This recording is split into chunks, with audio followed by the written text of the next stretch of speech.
the merciless Mike Bravo in glorious HD. Um, really excited to be talking to you here. Where are you? I'm over at I'm at work. I'm not really working per se. I just like to I'm in the office. I have a lot, the internet's consistent, doesn't fuck up. So I'm at a small law library at the place that I work, in the building that I work anyway. Yeah, yeah, you're looking super legit. You're looking super legit right now. Thanks, man. You're here in all your glorious Yeah, in all your feels good to glorious be around color those and all books too. Right? from all those books. So I wanted to talk to you today a little bit about some things that people might not be not aware with you, but just not aware of in general, right? Mhm. So you're really heavily involved in the fight against gentrification out there in Venice. So can you tell our audience who might not be so familiar with that fight? Who are the players? Who's involved? Who's trying to gentrify the place? What's going on? Oh man, jeez. Well, real quick, too, for those who don't know, I'm born and raised Venice, California, West LA. I'm fifth generation out there. My family's been there since the 20s. And so when I moved back there maybe about 10 years ago, but I've always lived in the area, General Santa Monica, Culver City, all that. But anyways, it's tricky because Venice, like most people, especially when we talk to a lot of Chicanos who are mostly east of the river or they're east of La Brea. For those who are in LA, it's like a kind of a centric LA city street, and so a lot of people when they come to Venice to the west side, and it's always been popular notion that it's a very it's a white, it's all white, you know, white people and affluency and all that too. So maybe now more so of all the gentrification, all the displacement that's taken place in the last 20 years or so, that might be a little more fitting now. But there's still some of the oldest Black and Brown communities, Chicano communities in LA are right there in the West Side, Venice, Santa Monica, Mar Vista, what have you. So a lot of times when people think of Venice, they think of it's already bouged out. We're one of the first cities to get gentrified in LA. I feel we were like one of probably the first. I think the first gang injunction, uh, right there in Venice as well too. So we've been, we're in the late stages of it. Like we're like in what they call the hyper gentrification. Where I think all of LA is going through it, but I would say places like Ball Heights and Echo Park. Their fight for it it's fairly recent, even though they're pretty much considered very gentrified already too. So there's still a fight here. There's still a strong Black and Brown community here. We don't have the numbers we used to, and a lot of the political act. I said the political resistance from the Black and Brown community isn't what it could be. It was real strong. There's a lot of good activism back here in the 80s and 70s, but for some reason a lot of it just got, I don't know what happened to it. That might be something that I need to research. But there's still a lot of, as much as been lost, there's still a lot that we can save. But there's a lot of folks who feel defeated or they're burned out because it's a lot of work. It's emotionally draining. It's physically draining. And especially it's especially given the diversity of the community, it's the fight's a lot more it's a lot more intricate. Whereas what I mean by that is like if you go to places like say South Central or Ball Heights, there's a lot more. I said the racial lines are more evident as far as the economic class, all that too. But over here, Venice has always been a fairly poor neighborhood, black, white, Mexican, Asian, Jewish, what have you. So for the most part, it's always been a relatively working class, poor neighborhood, which I said was, but there's still a lot of those people left.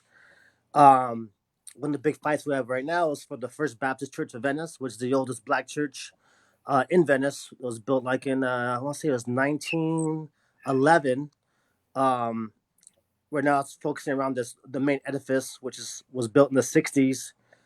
Because that church went through different stages of congregation membership. So started as like in the barn, and then went to a bigger church, and then they had to build this larger church, which is what's right there across from Oakwood Park in Venice. For those who don't know the area or do know the area, so the Penske's that bought that, Jay Penske, who owns Rolling Stone, his wife Elaine Irwin, who's a Victoria's Secret model or former model anyway. And so that's probably like I would say that's like the flagship fight as far as gentrification goes. and just that symbolizes a lot of the gentrification fight in Venice. And me and my folks, with the last 5 years, I've been more active politically there.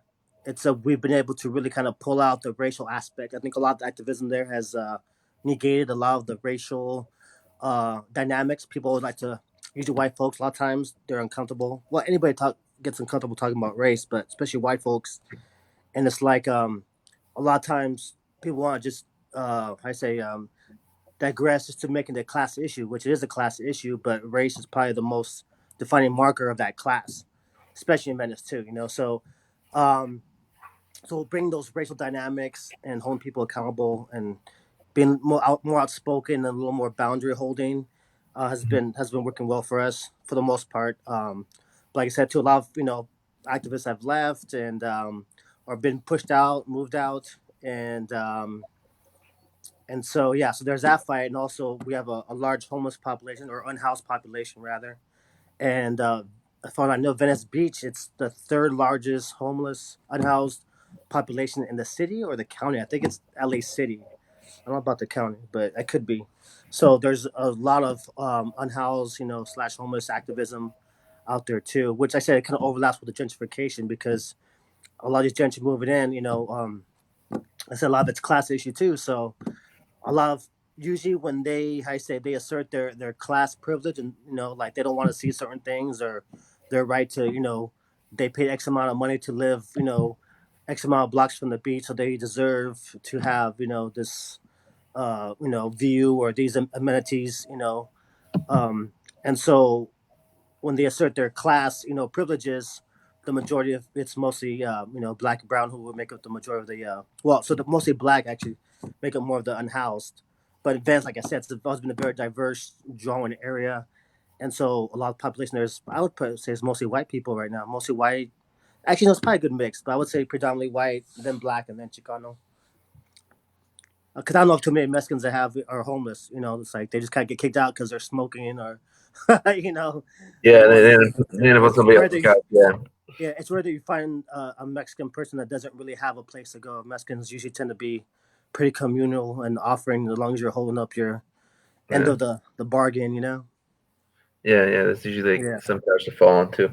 So, what I wanted to speaking, you talk about the racial lines. You're talking about Mexicans on the west side. Mhm. For a lot of people, that's like what? Like, what did you just say? I'm aware of it, but like, I mean, the east side it holds so much. It's just so much memory and so many people. That's something people know, right? So, can you talk a little bit about the history of West Side Mexicans and some of the stuff that Yeah, your family's for part of sure. in general? Yeah. Yeah, I mean, a lot of it, like I said too, like when you learn about Chicano history, like most of my knowledge or my studies have been focused on indigenous versus Chicano history per se. But of course, it's the same thing. But like I never took a Chicano studies class, so but the stuff I have read, a lot of documentaries, you read, they all focus in East LA, east of the river area. But talking about for instance, like the walkouts, real quick, all that focuses on East LA because that was, the how I say the main battlegrounds of the fight too. But a lot of people Yeah, don't that, realize yeah, that a lot of the Chicano communities, like in the valley and the west side, they were like satellite organizing spaces, which helped facilitate what was going on over in East LA at the ground level. Um, but yeah, was it that's one little thing I wanted to mention. Also, too, like I said, a lot of these communities out here, they've been around for like since the 20s as well. Like I said, my family's been here since they've been the house I live in right now, off of Sixth and Sunset in Venice. We've had that house since we've had since the late 40s, 48, 49. But my great grandma and my grandma. Wait, sorry, I got a lot of grandmas. See, my great grandma and my great great grandma had been in Venice since the 20s though. So they had moved there, but they had finally bought the house in the 50s, which is pretty cool too. Because back then, I don't think women were allowed to purchase homes.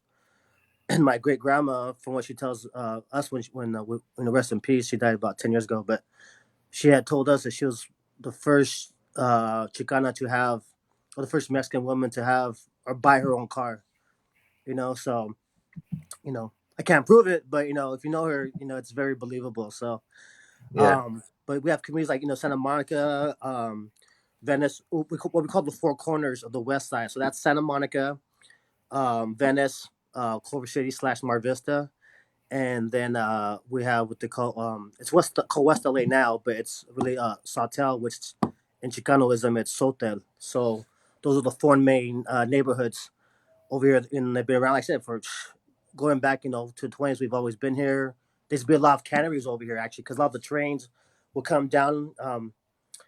For those who go down Venice or maybe Washington Boulevard coming towards the west, there's a lot of bike paths, and people might remember from like the 90s and the 80s and 70s, all like the empty railroad tracks that went down um, east west from down Venice and Washington, and maybe Pico too, probably, but I know for sure.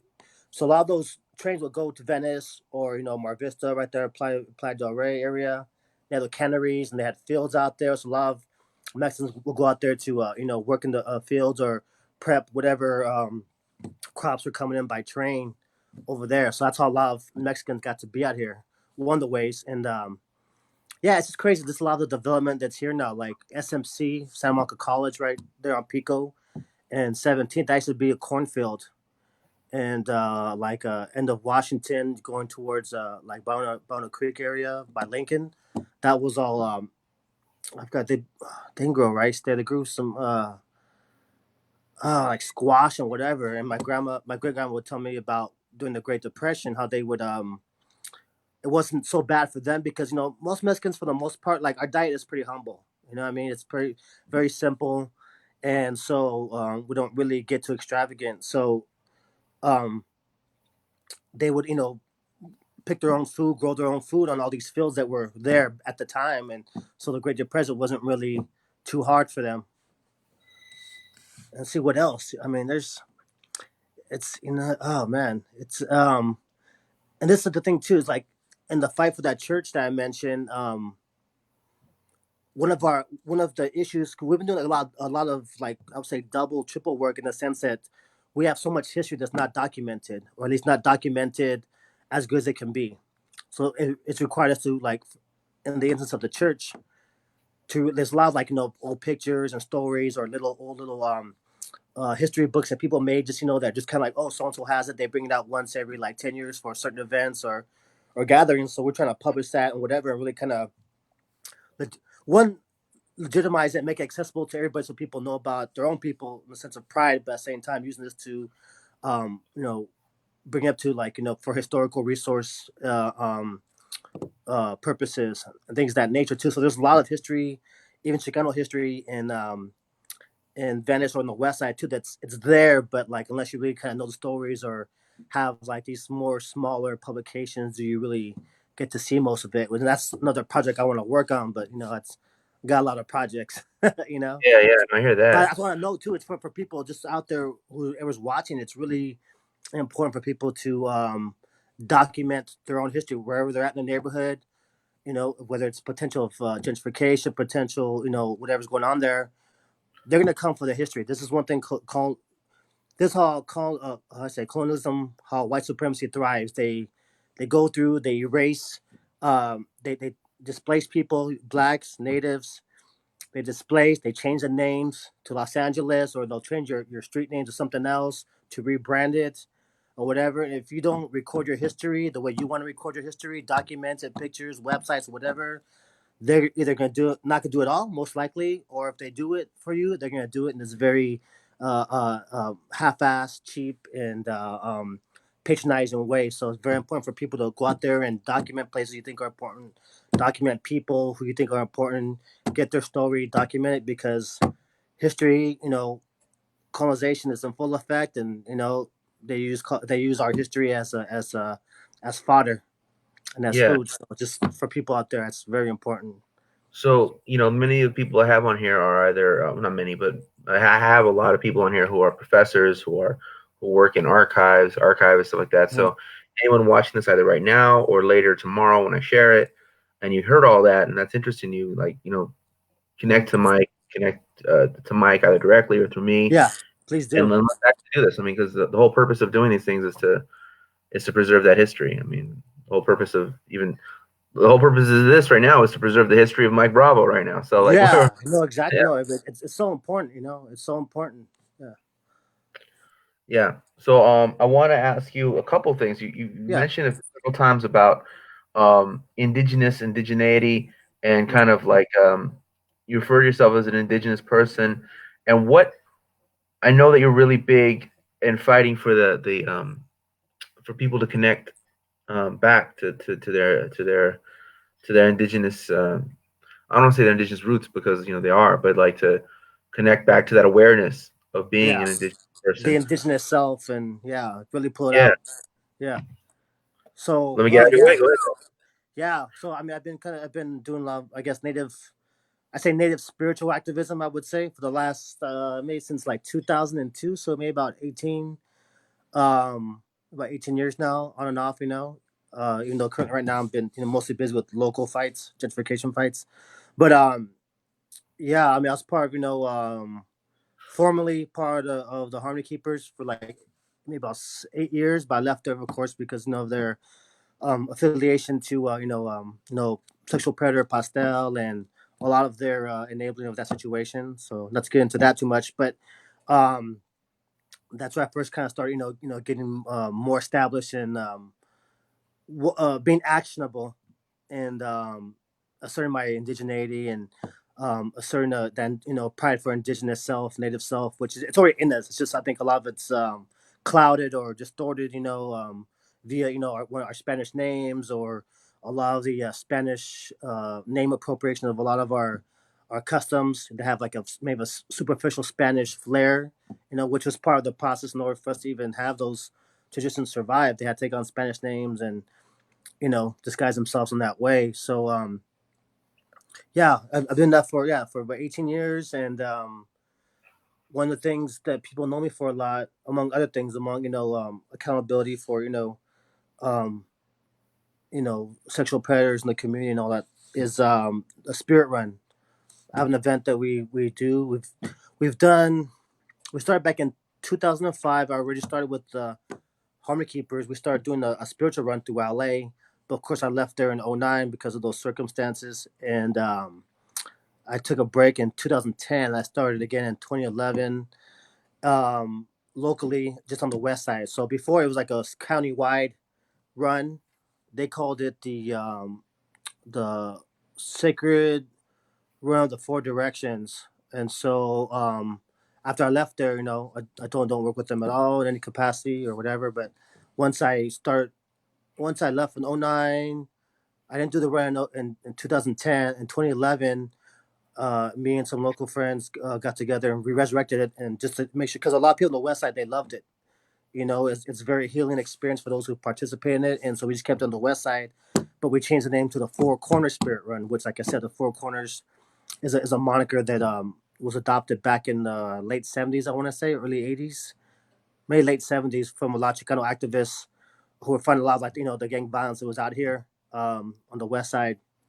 And one of the ways I did it was promoting the Four Corners concept. So Four Corners meaning four directions, the unity. The four. People talk about the four corners over in Arizona, New Mexico, Utah, and all that. So that they consider that place the origins of a lot of indigenous migrations.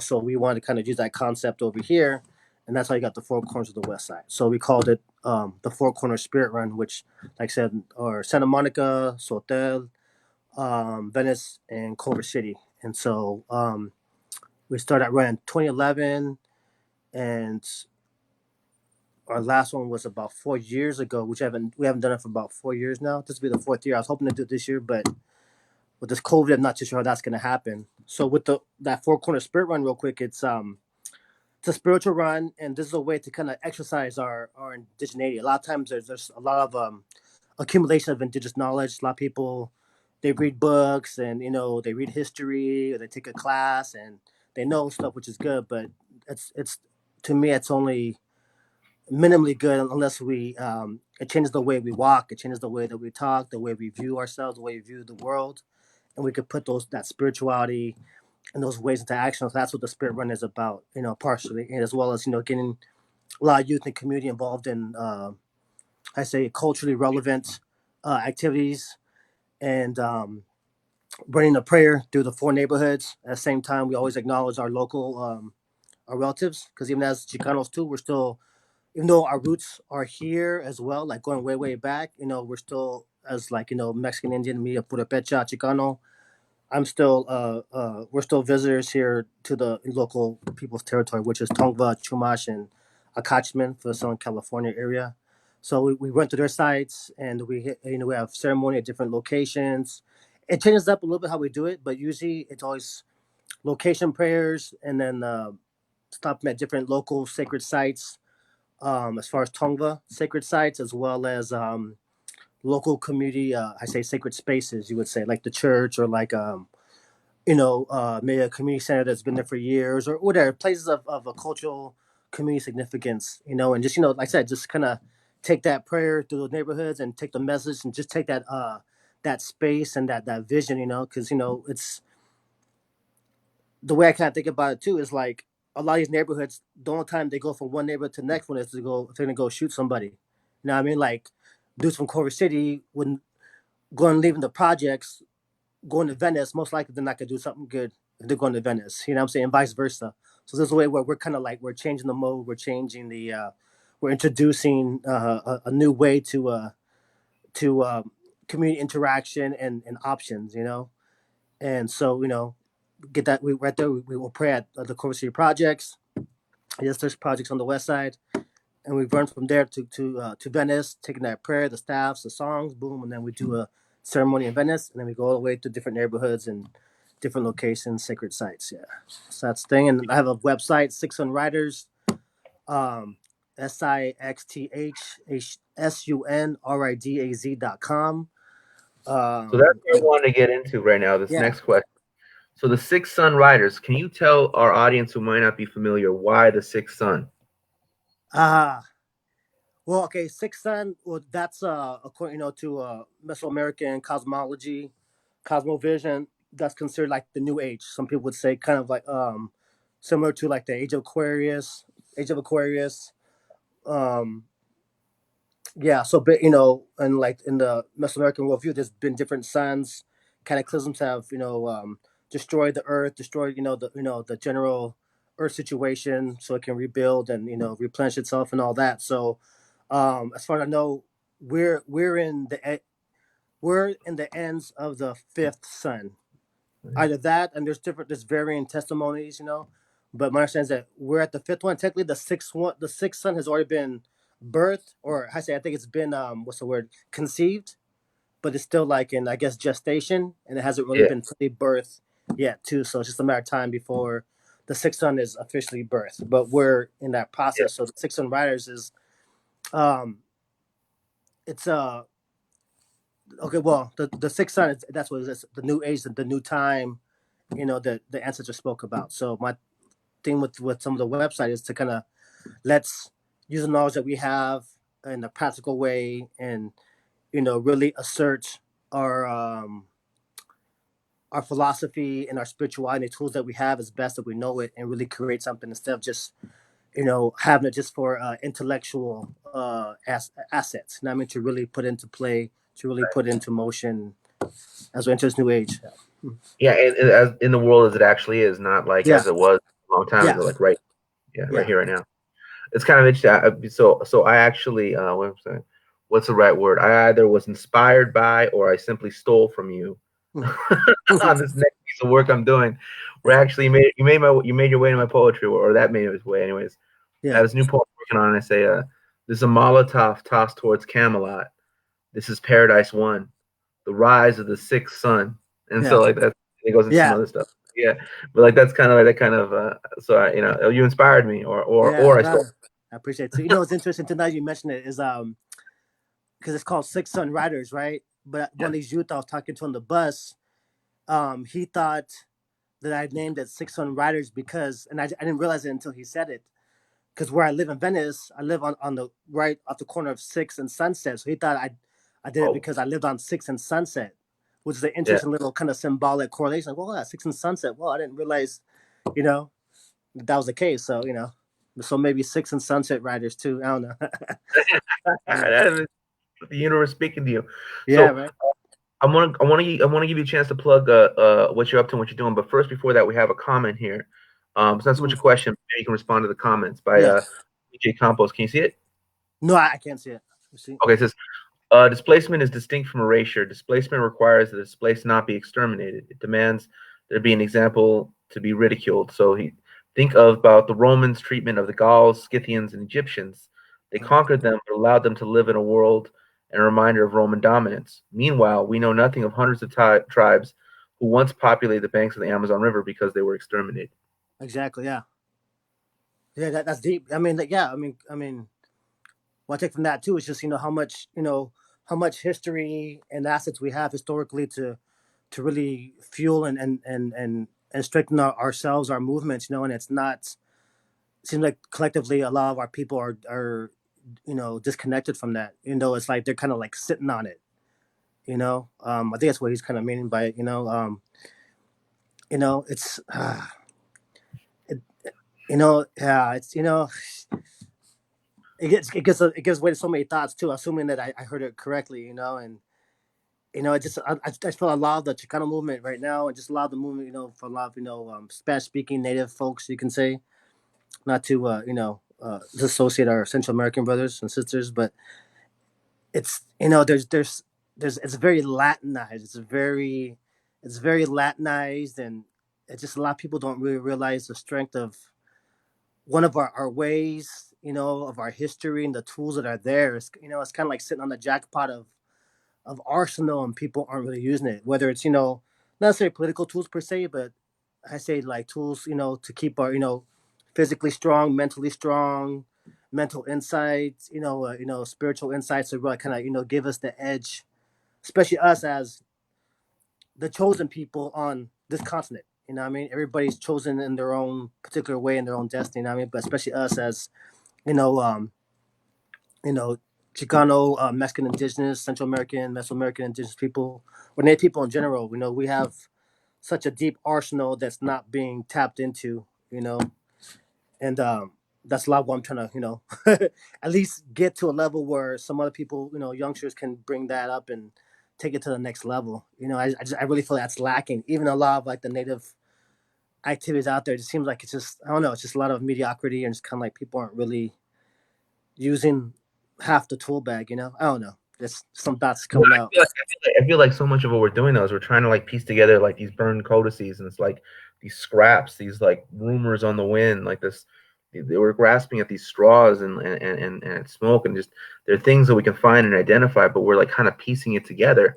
Whereas like the history of Spain is well documented; it's just right there. I mean, Yeah, these figures, Cervantes or whoever, and like it's just so it speaks to the crime. I mean, it speaks to the yeah, enormity of the crime yeah, because it wasn't just that people were killed and slaughtered. It's that they have yeah, destroyed our ability to connect to ourselves. So we yeah, connect. Other thing. yeah. And also too, it's like it's like there's so many like dynamics and like I guess angles to the restoration, the reclamation too, because even like there's a lot of stuff that we can learn. It's just at the same time too, there's I say being trained in what has been considered real information as one, like a lot of the Western epistemology techniques, the way we derive knowledge and what we consider to be real knowledge and or real sources of knowledge. For one, at the same time, when we search for it too, like we figure if it's not in a certain way that's not legit or like it's kind of like I say like there's an analogy I heard somewhere, something to the effect of where people monkeys go into a market to research, but they find the bananas and they're all stuck around where the bananas are at, eating bananas and like, oh yeah, we found the jackpot, but really there's this whole other market of like um, methodology and information and useful things to use, but no one, we're just trained in this very Western domesticated, Western socialized, European socialized, especially for us as Mexicans and the American experience, that we're kind of like um, double domesticated, I guess you can say, double indoctrinated. And so we have to kind of dig up, and really question how we even, what and how and why we even consider information that we get from books and what have you, like to be legit, and what other ways we can go about getting that information. Like an example is like there's some people I know who like if it's not written in the codicy, if so and so from Yale PhD didn't co-sign it, then it's not legit knowledge, right? There's extremities of that type of position.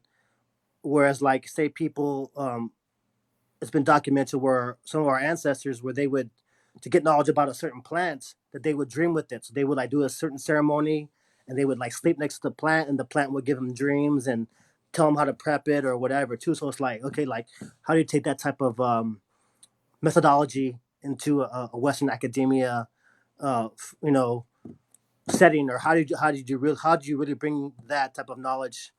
That's stuff you got to kind of like dig for and kind of look outside of our normal avenues of research.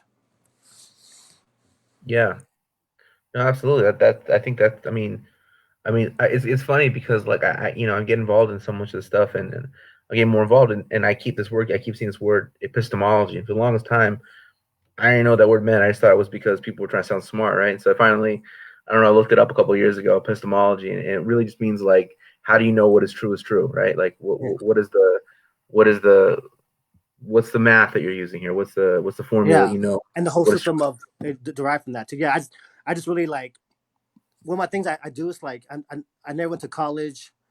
Something I learned is like I'm autodidactic. I just read stuff, and now I'm talking argument with some like more smarter than thou Chicano, hyper Chicano, whatever, hyper Mexica. Like now know certain like academic term. I have to go and research on the spot and kind of like whatever because I only really got down that word maybe like a month ago. Like I knew I knew what it was, but I would use like maybe like a sentence to describe what I was talking about.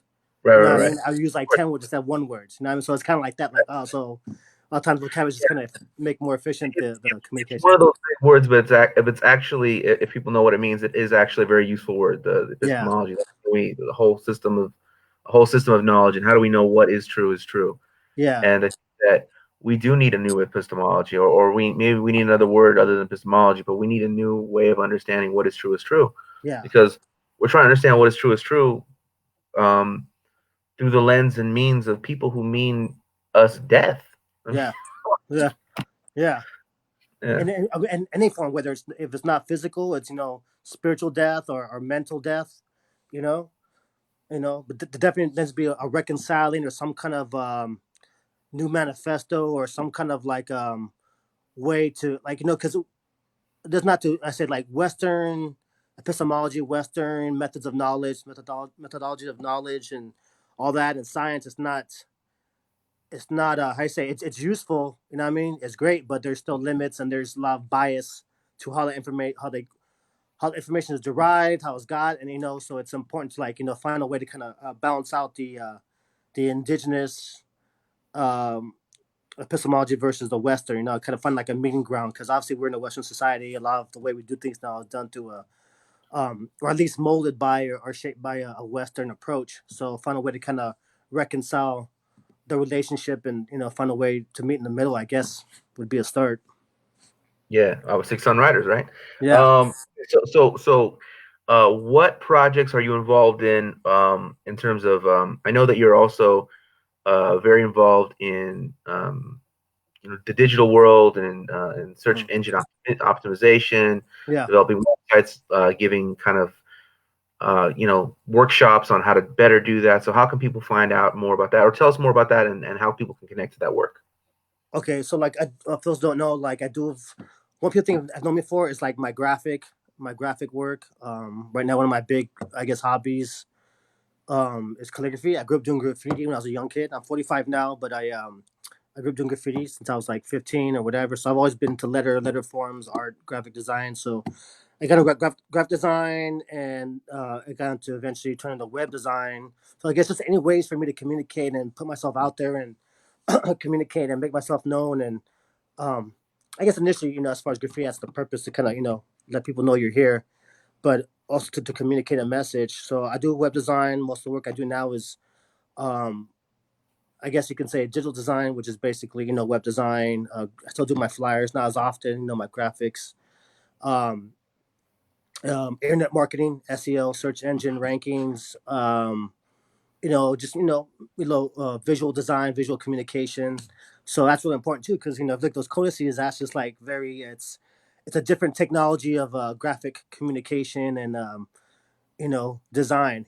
It's there. It's already in us to be structural in our graphic communication. So graphics and visuals mean a lot. Design. Um, so I do have like I have like 20 websites, but the main website I have is Six and Riders. That's my most like I say my main baby, my first Mhm. baby. Another ones I have are just kind of like this sites I go off whim. But Bravo1.la, that's my just general like um website. Just it's a blank website, but it has my email, my basic contact information. That's Bravo1, BRAVO, the number one dot LA. Yeah. And my hashtag is OG Bravo One. I have a few different pages, but OG Bravo One is my main handle for Twitter and Instagram. I'm open, doing I said graphics. I do calligraphy. You can see some of my stuff that I do on there. What what I mean? Like I said, do websites. I get people. Well, I mainly work for this law firm right here that in this building that I work at. So I'm mainly here most of the week, but I do stuff for people. Different projects, and like I said, it's one thing to have a website too, but it's also important to have that graphic design, that layout, basic communicate graphic communication down too. That's very helpful if you really care about your message. Um, at the same time, trying to get that ranking up for competitors. So, for instance, like if someone has like a someone does they do window sign art, whatever, and if someone's looking for something like that, they're looking for the person, they're looking for the service before the person. So, and people don't know, they type in, oh yeah, I need someone word sign artist. If you don't come up, then there's less chance that you're going to get that job Right. unless you have a really Right. strong network and word of mouth. So I'm open to do that type of stuff. And like I said, I do a lot of presentations at in high schools. Well, obviously it's different age. We're It's a different world now with all this shit going on. So it's gonna be really interesting to see how we adapt. And but I do high school presentations. Always centered on indigeneity. But I always find ways to adapt it to whatever topic, whether it's a science topic or historical topic. I find ways to adapt the indigeneity concepts into whatever topic can is being talked about in the classroom. Right. Like I said, I do calligraphy, I do letters stuff too. People need like I always see people doing a lot of stuff with some really like whack ass letters and fonts, and like, dude, like hit me up, dude. Hit me up. It kills me to see people use like the generic fonts, and it's like hit me up. I'll give you guys a good price, especially if you're if you're in the movement, you're a teacher, or you do some kind of heartfelt educational work. I'll definitely hook you up and give you a really good price, and yeah, just let me know what's up. We got a question right here from Yeah. Iris Tianda. Do you know Iris? Who's that? Iris Tianda? I think I might have her as a friend. I think I know the name. Yeah, Yeah. yeah. She's a poet Yeah. around the LA area. So she asks, or actually all over the country. She's very successful, or Yeah, I she's know the very name for sure. Yeah. yeah, she's great. How can poets optimize web search? That's a good question. I mean, I guess it would depend on your goal. Um, like one, like say if you have a book that just came out, you know what I mean? You want people, to know it. Like say if there's certain concepts, like say if a certain genre of poetry, like say for instance, like Matt, you might be like, one of your main marks might be political conscious poetry or whatever. We would, you could find, what the audience is for that and kind of see like um where a lot of popular, political poets are popping up and make sure that you're kind of wherever people, whatever words people are using to look for them or whatever sites, you want to make sure that you're utilizing those keywords too. I mean, utilizing those channels as well. So I said it depends on your goals too. Like if you just wanted to share your stuff too, it'd be good to like I might have a class on this too, or you can message me, Edis, or anybody who wants to learn how to do some of that stuff. But like, say you have a poetry about a certain topic, say like it's an indigenous, you know, uh, women indigenous poetry, whatever. There's different ways. There's different genres you can, work or want to be found in, and there's ways to kind of use. Depending on how your site's made, there's different ways you can use words and placement of words and all that stuff to come out higher or more available on certain keywords. Okay, cool. Um, yeah, it's kind of funny. We looked up. I was before all this, I had some shows in Texas, so I was hanging out with my dad a little bit. He lives out there, and he Uh, and we looked up some of the stuff, and we looked at best political poet in America, and you know what comes up? yeah. Walt Whitman. Oh, hey, hey, nah, okay, no, actually, dude. Hey, honestly, dude. Well, I He's mean, just well, that just tells I'm thinking. Oh, good. all it just tells me I need to work on my search engine, my SEO. Yeah, yeah. No, because cause it's stuff like that that like it can be politically useful too. When I was doing I've been doing SEO maybe for the last maybe almost 10 years, but on the last I didn't really get good until the last like maybe 4 or 5 years. I got really good, but like when I was first learning, like I worked for a different law office, Hmm. and one of the head attorney at the time, he had all kinds of bad reviews, rip off report, all this stuff, whatever, real horrible. So when you looked up his name, he's like, his website would come up, but then it was like tailed by all these like just horrible fucking reviews or review sites. Anyway, so he had what's called reputation management company. And so there's like they're even telling me too. They couldn't tell me like names or whatever, but there's like a lot of politicians and certain celebrities that like they pay like, and these people charge bank. These people charge like fucking like thousands per month, for this shit. You know what I mean? So that was back like 10 years ago. Um, so these companies get paid to keep certain people's name clean on the internet. Hmm. Politicians and other, like they couldn't tell me names, but they do that too. But um, Yeah. that's one thing just to be mindful of. So a lot of times if you don't see things come up for look trying to do research on certain politicians, make sure you get to page 20 and 30 to look up shit because a lot of times they have people hired to bury Clean their that. their unfavorable reviews or whatever. But nothing too is like if there's certain political people like say like for instance go look up Harmony Keepers. You know you know when I left that organization back in 2009, I wrote end of '09, beginning of 2010, I wrote like a declaration, a statement why I left and all that too. You know what I mean? And so like the important thing is for people to know because the Harmony Keepers got away with so much because no one was really letting other people know because they had a whole network of intimidation. They still do, not as much, but back then a lot more. And their main weapon or benefit, weapon of benefit was people not knowing. So um, of course, I'm good at what I do, so I just made that thing and I put on the internet, boom, and like if you type in Harmony Keepers, it's like the top one or two. But you can do that for like political topics. So say for instance, like if you're talking on a certain topic that you feel is really important, like let's say Trump's racism against Mexicans, for instance, right? Boom, we can optimize a certain page for that.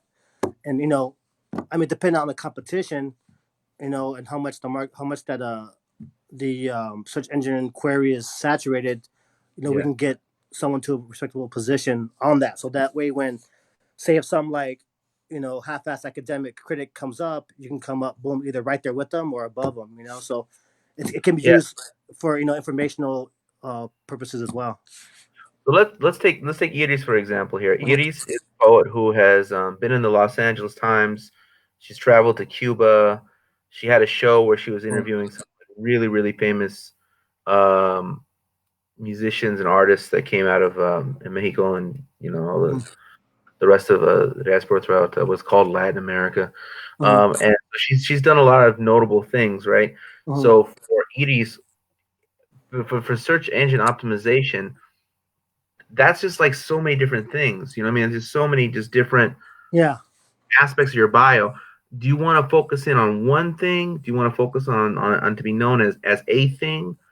Or is that diversity of accomplishment and whatever, does that help your search engine? Does that help Yeah. or hurt search engine optimization?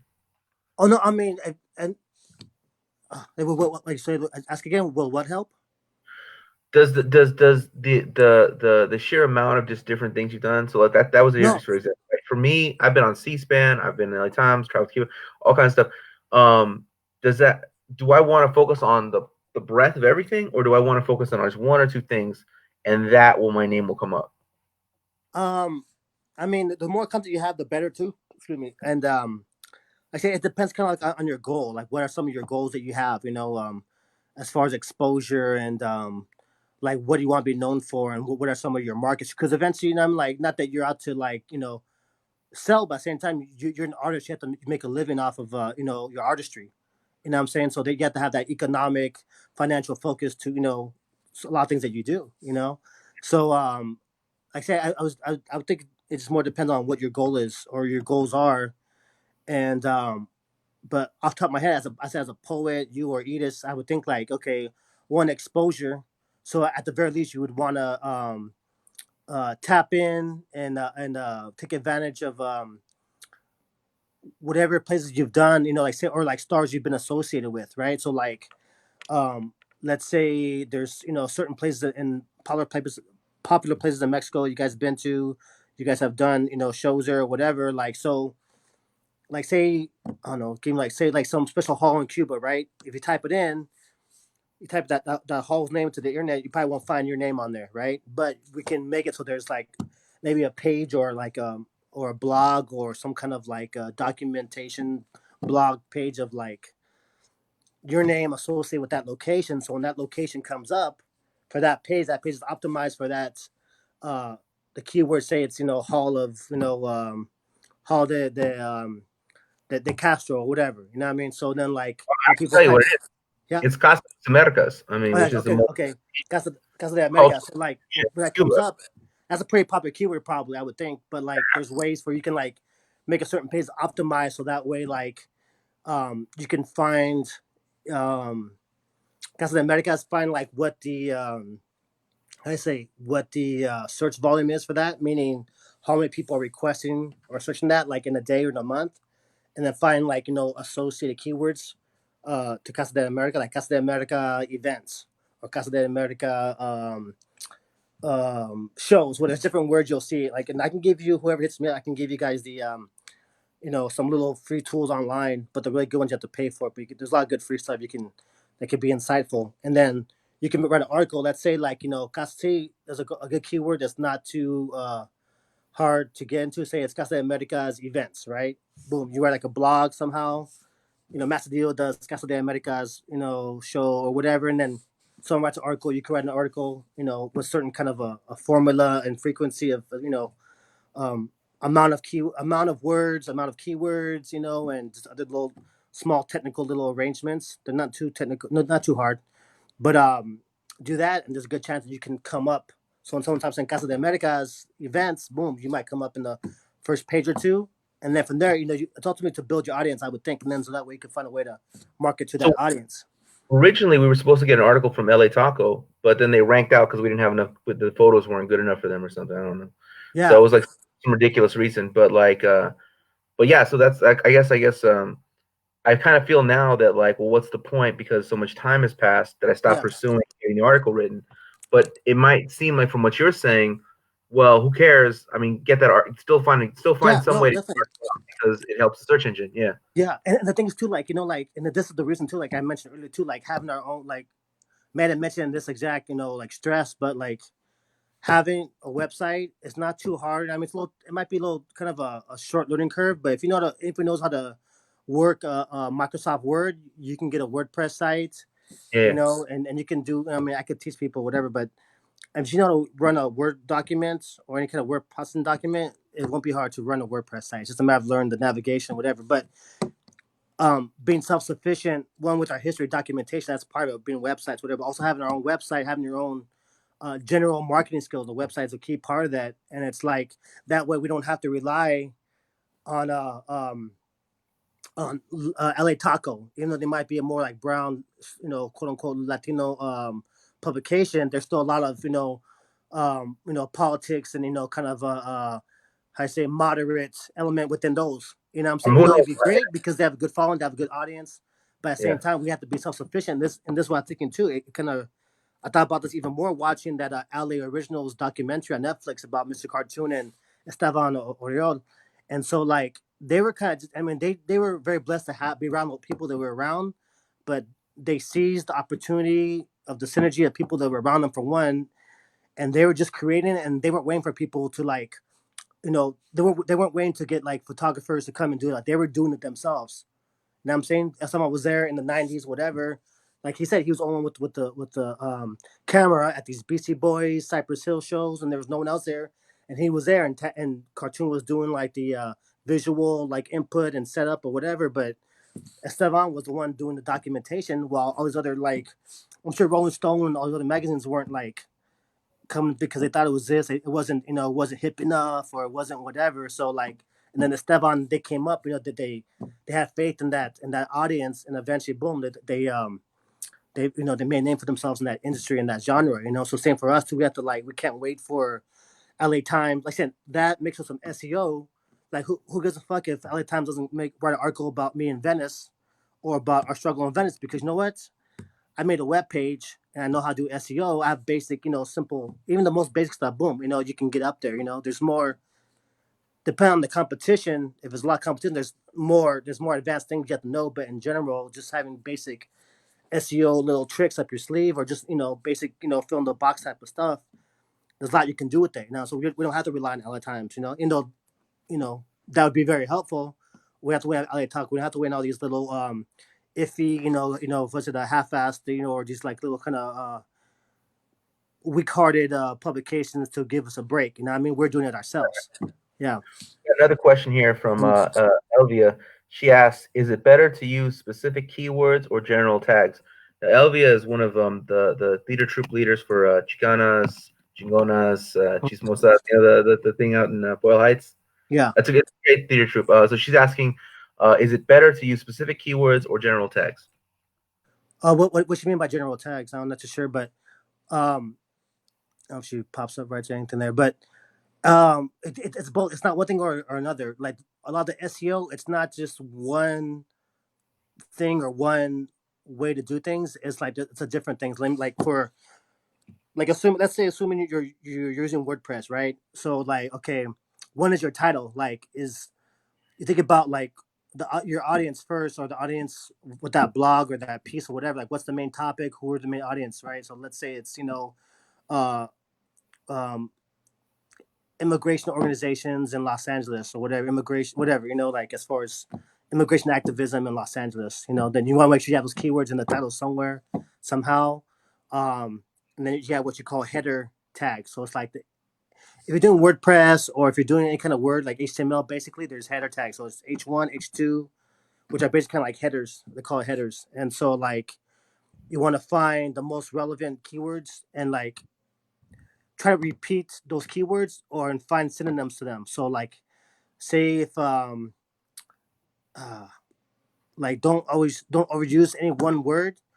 Use a certain word a certain amount of times, but then try to find words that have like a similar meaning to it. So that way, because Google and Yahoo have a very advanced search engine robots reading it, so you want to find synonyms to like whoever uh keywords or audience. I said it depends on the audience the most, but then you can figure out the keywords. But then you want those keywords in there, you want those headers in there, as well as like in your page description, your page title, also in like your images. For instance, I won't go into there's a lot of things, different things, but I'm giving some basic ideas. So like when you upload that JPEG for the image of the blog, say it's a picture and it might be titled like 1 2 3 4 5 ABCD dash whatever dot JPEG. Name it something. So say your page is about immigration activism organizations in Los Angeles. You get the JPEG. Name it immigration dash activism dash orgs dot JPEG. That way you want to as much as you can like pepper that name in there.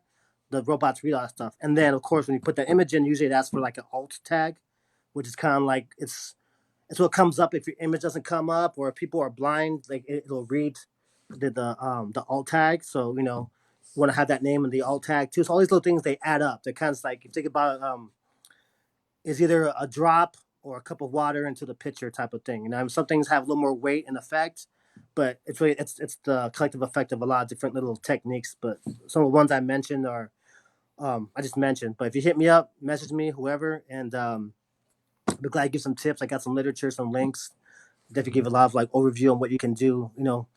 So, but I do, and whoever makes a website or has a website, I would highly recommend getting a WordPress website, but get it a WordPress website on the independent server, not through WordPress.org or WordPress.com. Get it, your own served, like on GoDaddy, Bluehost, and get a WordPress because it's easier to like maintain. It's easier to fix if you have any errors, and you can easily transfer things if you need to change the website name or export it for whatever reason. It's easier to do that stuff. So I want to make a 1:30 a.m. editorial correction here. It is Mhm. Chicanas, Cholas, y Chisme, not Chicanas, Chingonas, whatever it is I Okay. said. So I apologize for that to Elvia. But Elvia says that she uses Blogger, and then Iris has a second question, Mhm. and I'll probably let you go after that because I know we're pushing an hour now. Oh If no, we, that's cool. I mean, I'm got nowhere to go, so okay, cool.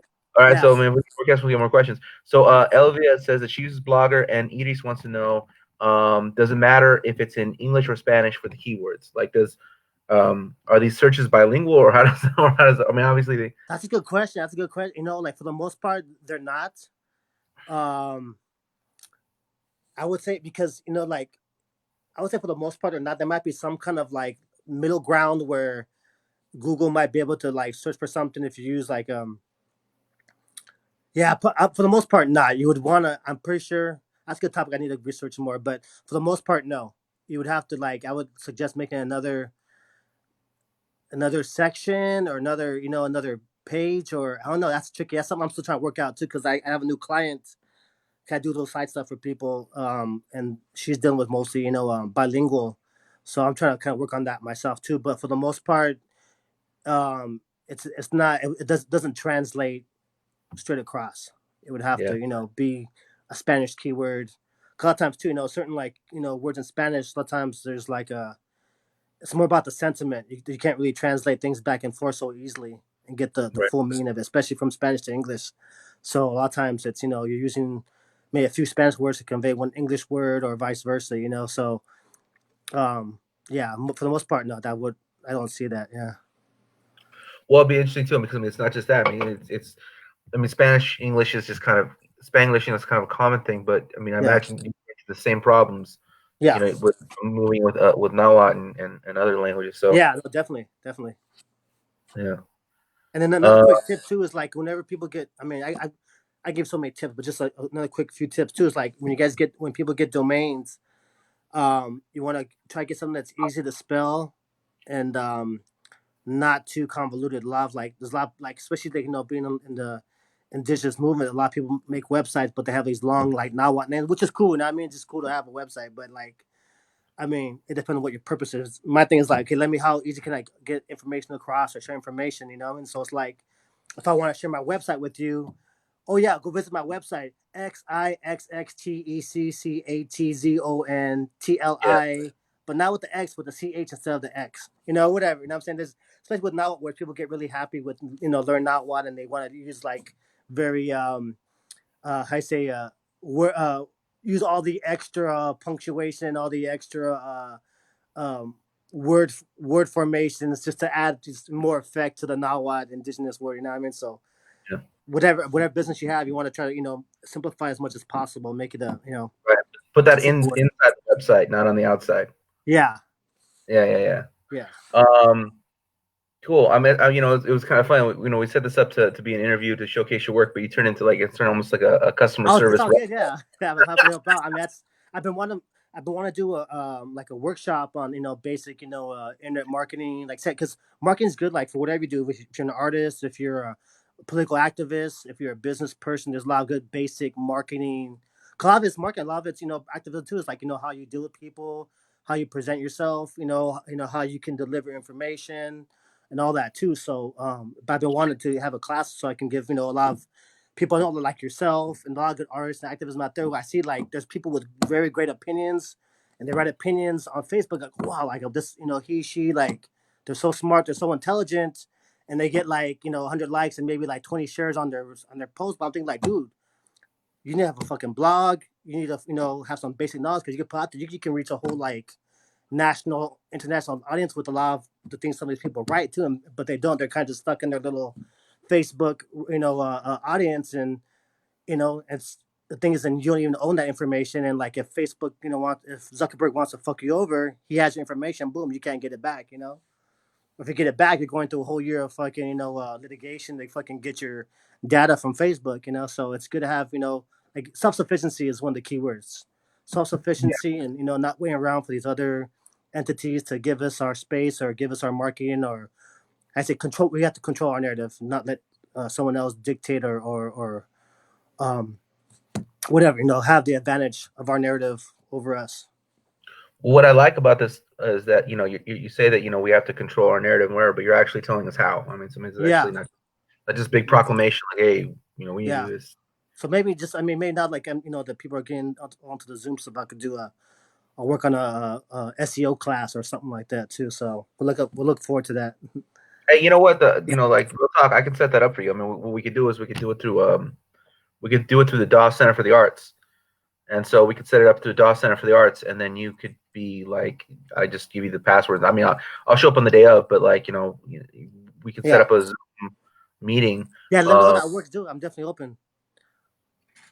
Okay, yeah, I'll set it up. I'll talk to Mark. I mean, I gotta talk to Margaret for Yeah, it's not my account. It's the Dawes account. So essentially, I mean, she'll go. I mean, she trusts me in whatever I want to do, but it's more like just making sure I schedule time. I'm just like I have to it's like a bathroom. We all yeah, share it. Make sure that yeah, nobody's in yeah. the time we use it. What else So you got there? Any more questions over there? cool. Okay, well, anybody come now's the time to ask some questions if you have some more questions from Mike. Otherwise, we're gonna let him put in some And they can closing. always hit me up too. You can. I don't know if you have because right now my view from here is it's just that one app that you share with me, the whatever app. So I can't see any Facebook comments, but you can always share my. Too. I mean, maybe I should have shared the. You got compliments here too. Maybe I should have shared those with you, but I was more interested in the questions. Yeah. the people are saying this is really great information. It's very very helpful. Someone said they use Blogger, so I don't know if that's a little different. Is Yeah. that Blogger's a good thing to like start off with. You know what I mean? But as far as like if you want to use for SEO, whatever, or for any kind of more how you say if you're more serious, Blogger's good like to start out with, and if you're not too serious about you know exposing your message or your work or your art or whatever too.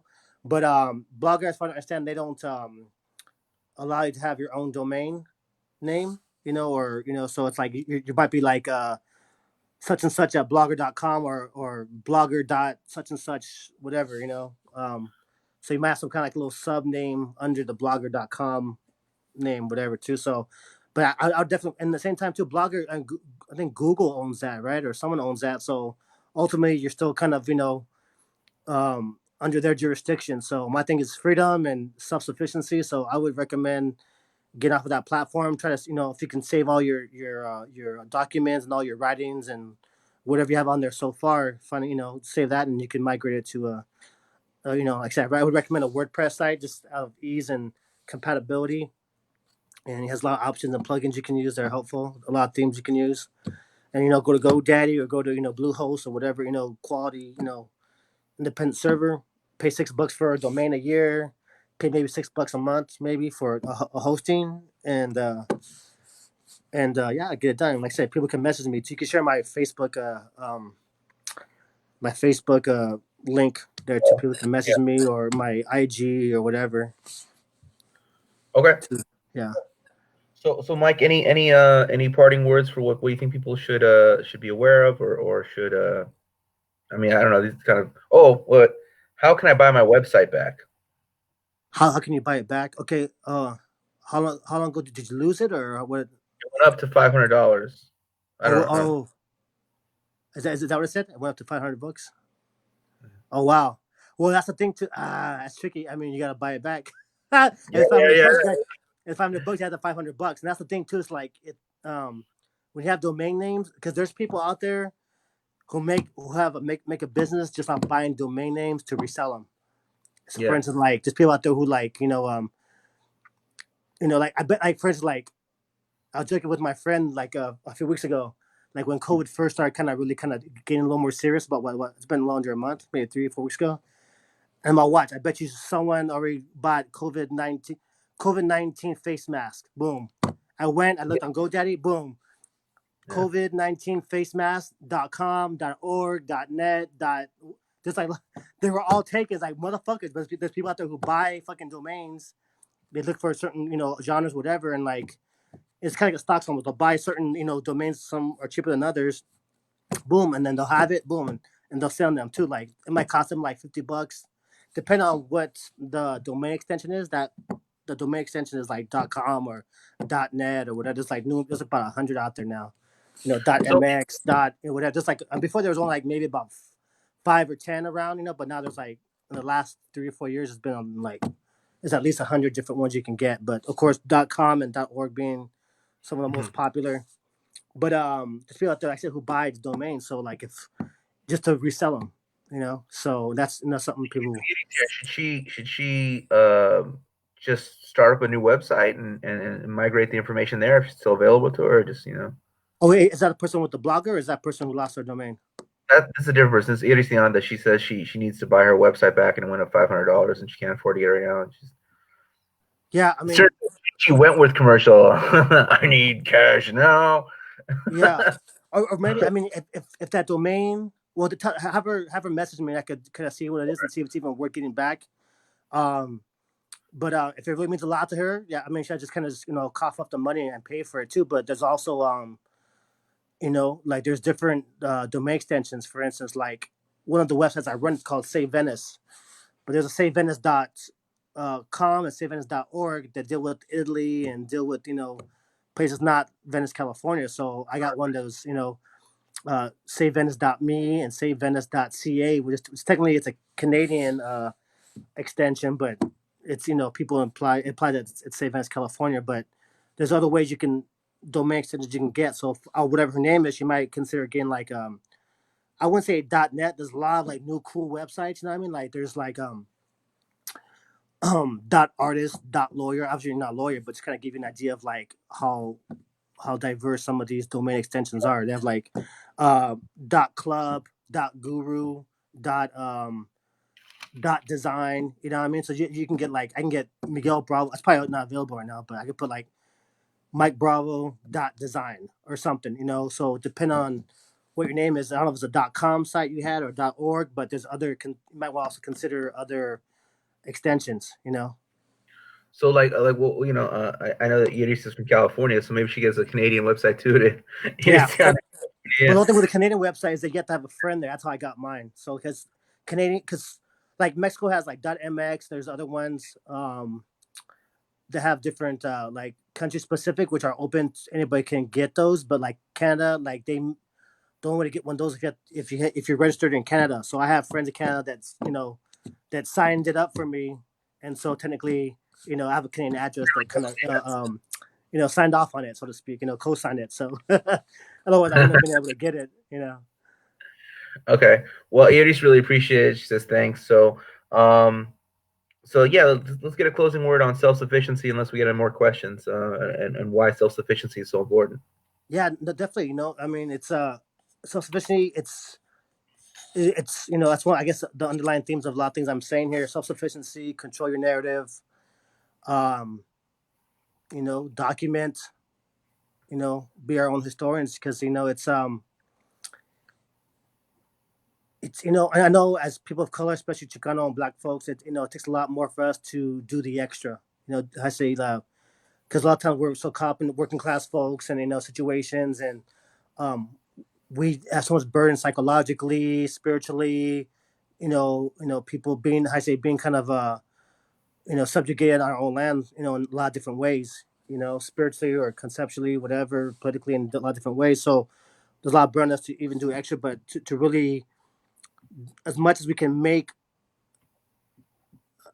be self sufficient with our knowledge and our history, because we're not gonna live forever, and it's we have to make sure that we plant these new traditions or um, these new ways of like just controlling our history, controlling narrative. Because if not, like I think we're used to relying on like a lot of it's kind of induced like the government and what have you. Like a lot of times we're kind of trained, we're kind of domesticated into being self sufficient. I think America that's just kind of like an American culture in general. The United States culture is to be making people self sufficient on the government, depend on the government or whatever. But especially us, our history, because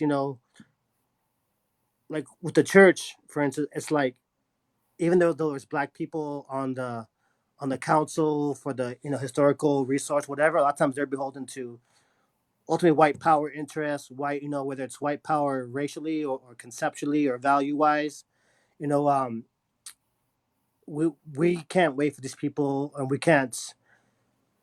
We need to have our own ace cards. We're not waiting for someone to serve us an ace card. We have to create our own ace cards, our own kings and queens, so to speak. And I mean, when we have our own, our history, our education, we have to assert and really make our own models and ways of doing it. Even if it's just teaching, our kids in the backyard before, any kind of, gets any kind of academic, institutional acknowledgement. We could be doing this stuff in our backyards or whatever, as long as we're kind of setting that tone and making sure we're recording our history and just being proactive with this as best we can, given our, different varying resources and skill levels in terms of, technological knowledge or, financial or space resources.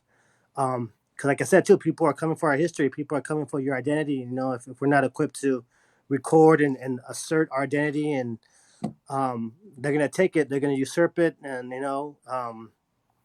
it's for not just for our personal protection as a personal person, but for our future generations. And our ancestors did it for us. You know what I mean? They died for that shit. You know what I mean? They got their feet burned and axes and smallpox and whatever to even have this information that we're even privileged enough to even argue about with each other about who's right or who's wrong about these certain angles. The fact that we even have that information is because people died and thought about us, in 500 years. So we need to keep our eyes on our future generations and upcoming generations, as well as the year 3000 type of stuff too. Like, really, what are we leaving? What are we need to control that. Especially like I said, at a time when like Trump and not to like give too much energy to negative thought and whatever, but a lot of serious thoughts about white supremacy trying to further wipe out some of the advances that we made in the last 100 years socially in this country. So there's a lot of things to be concerned about and really assert ourselves and be proactive, self-defense, self-sufficiency for sure. Well, those words. And there's like, I mean, one thing leads to another. So many things to talk about. You know what I mean? So it's like, I Yeah, mean, self-defense too. Like, just, I mean, whether it's martial arts for yourself, I'm not really a gun advocate in terms of like, just gun, showing off guns, but we have to find ways to protect ourselves physically, financially, spiritually, mentally, because psychologically, because there's we're being attacked. That's the average human is, but especially as indigenous people on occupied lands, we're getting it from every angle, more so than a lot of these white folks, whatever. It's like in the schools, in the politics, kids are in cages.